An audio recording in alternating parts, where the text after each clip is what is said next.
Hey everybody, today on Henry's How-Tos, I'm going to show you how to make Persian rice tahdig.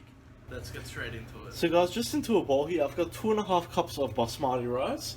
What we're going to do is using cold water, just wash it.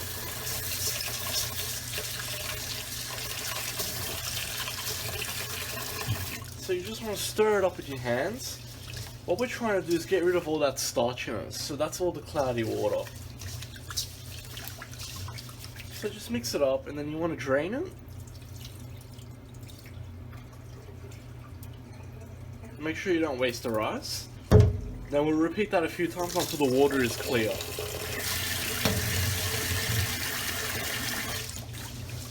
So guys, once your water has cleared, we'll top it up with water again. And we're going to leave this to soak for about 20 minutes. In the meantime, we're going to get a pot with about 10 cups of water up to the boil. So after about 20 minutes, we'll just drain the water. At this point, your water should also be boiling. You don't have to get all the water out, just as much as you can. Now, provided your water is boiling, what we're going to do is add in 1 tablespoon of salt. And we're going to add our rice straight in. Now make sure you get all the rice out. We don't want any wastage. Now just using a wooden spoon, we just want to stir it. And we just want to boil this for about roughly 8 minutes. Basically we want it to be soft, but the center of it still has to be a bit al dente.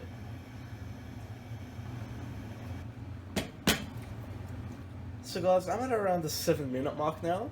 And I can tell just by the appearance that it's ready. It's got a soft sort of look to it. And just take a little bit out and try it. It should have just a touch of graininess right in the center. You don't want it all the way soft. So what we're going to do is turn our heat off and we're going to strain this. So just take it all out. Now we're just going to run some water into our pot. And just swirl it around to get rid of all the rice. And we're just going to run just a little bit of water onto our rice. Just like so, just to stop the cooking process. So don't submerge it in cold water or anything, as it will shock it. We don't want that.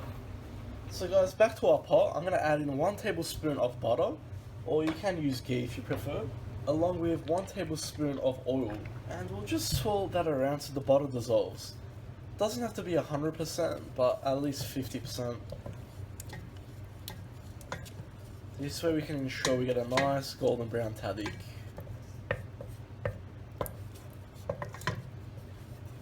Okay guys, that'll do. So now we're going to place our rice into our pot, right in the center. What we want to try and do is sort of build a pyramid shape. If it lays flat, it's not going to come out properly, as the steam will just not rise properly. So make sure we get all our rice out. Then using the back of a spoon, we're just going to poke some holes in the rice like that. This will allow the steam to rise to the top. And just on top, I'm going to drizzle about 1 or 2 tablespoons of oil. So guys, now get a clean tea towel and just cover that on top. And we'll put our lid back on. Fold the towel up because we don't want that to catch fire. And we're going to go back to our stove. So I've just put it back onto our stove on a medium to high heat. We want to cook this for roughly around 5 to maybe 10 minutes, depending on your heat, until the steam starts to come out of the pot. At that point, we're going to turn down the heat. So guys, as you can see on the sides here, we've got steam coming out. So what we're going to do at this point is go all the way to low on our heat. And we want to let this steam for roughly anything between 30 minutes to 45 minutes, maybe even an hour.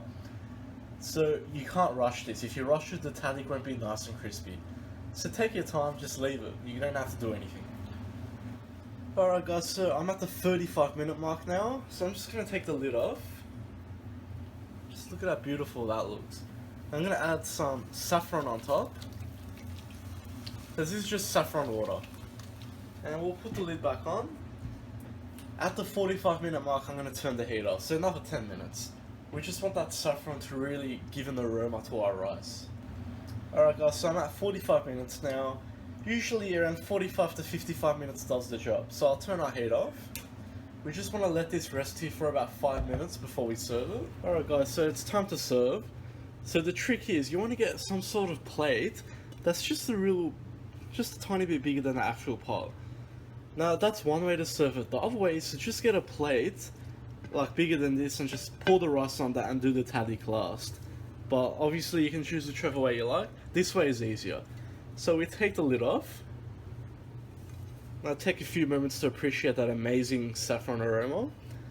Then we'll place the plate straight on top like that, just like a lid. Then grabbing both handles, in one motion just like that, you want to flip it. And then we'll slowly take it off.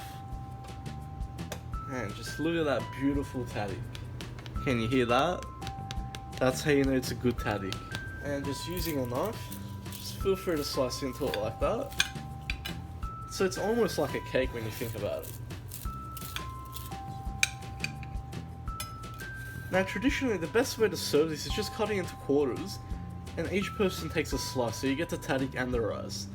But a big problem is there's never enough tahdig for the whole family. But you get the rough idea, and that's all there is to it. So guys, there are a few variations of this as well. It's very common for people to put a piece of bread underneath the tahdig and then cook it, so you have almost like a fried bread. Another thing that's common is putting sliced potatoes.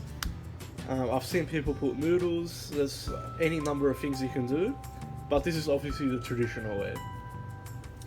And that's all there is to it. I hope you like that guys. Please like and subscribe. If you've got any comments or suggestions, just leave them at the bottom, and I'll see you all next time.